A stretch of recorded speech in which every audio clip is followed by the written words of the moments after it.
आमच्याकडे की नाही आठवड्यातून 2दा नॉनव्हेज हमखास बनते आणि बिर्याणीचा नंबर त्यात मोस्टली बुधवारी येते. त्यामुळे एवढा वेळही नसतो की भात 70 ते 80% शिजवा, चिकन अर्धे शिजवा, मग परत लेअर मध्ये बाकीचं शिजवा.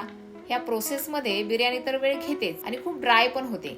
मग ती आपल्या लोकांना आवडत नाही. मंडळी, स्वागत आहे तुमचं खवय्ये मंडळी चॅनेल मध्ये. चला बनवूया अगदी सोपी, झटकन होणारी पण तेवढीच फ्लेवरफुल अशी इंद्रायणी भाताची चिकन बिर्याणी, आणि तीही प्रेशर कुकर मध्ये. सर्वप्रथम चिकन स्वच्छ धुवून त्याला आले लसूण पेस्ट, हळद आणि धना पावडर यांनी मॅरिनेट करून घेतलंय आणि प्रेशर कुकर मध्ये त्यासोबत गरम पाणी टाकून मी ते केवळ फक्त 3 शिट्ट्या घेऊन शिजवून घेतलंय.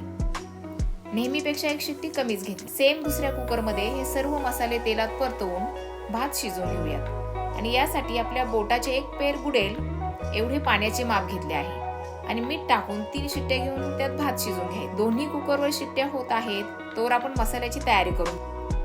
इथे मी असा बारीक स्लाइस मध्ये कांदा कापून घेतलाय. खोबरं भाजून ते मिक्सरच्या भांड्यात काढून घेतले आणि कांदा स्लाइस मध्ये कापल्यामुळे तो लवकर फ्राय पण होईल आणि तव्यावर लवकर भाजला पण जाईल. भाजलेलं खोबरं, कांदा आणि थोडीशी कोथिंबीर मी थोडं पाणी टाकून मिक्सर मध्ये बारीक करून घेतलंय. आता तेल टाकून थोडा कांदा असा गोल्डन ब्राऊन होईपर्यंत तळून घेतलाय.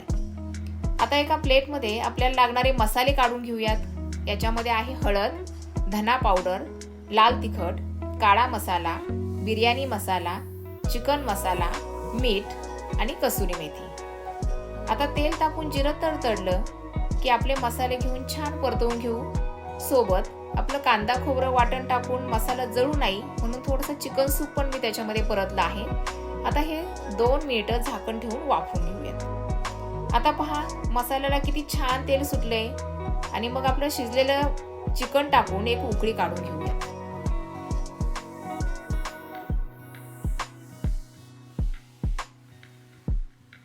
आता वेळ आहे आपल्या बिर्याणीचे लेयर्स लावायची. हा इंद्रायणी भात तयार आहे आणि मी असे हे कांदे चकतीप्रमाणे स्लाइस करून घेतलेत. ते कुकरच्या बेसला लावून घेऊ म्हणजे भात खालून लागणार नाही.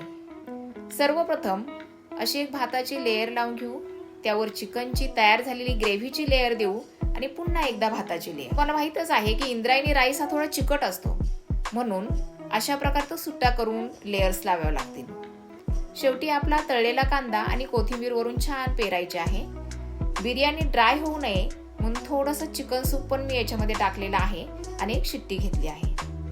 तर मंडळी, तयार आहे आपली सोपी तसेच लवकर होणारी पण तेवढीच चविष्ट अशी महाराष्ट्रीयन इंद्रायणी भाताची चिकन बिर्याणी ही प्रेशर कुकर मध्ये. धन्यवाद.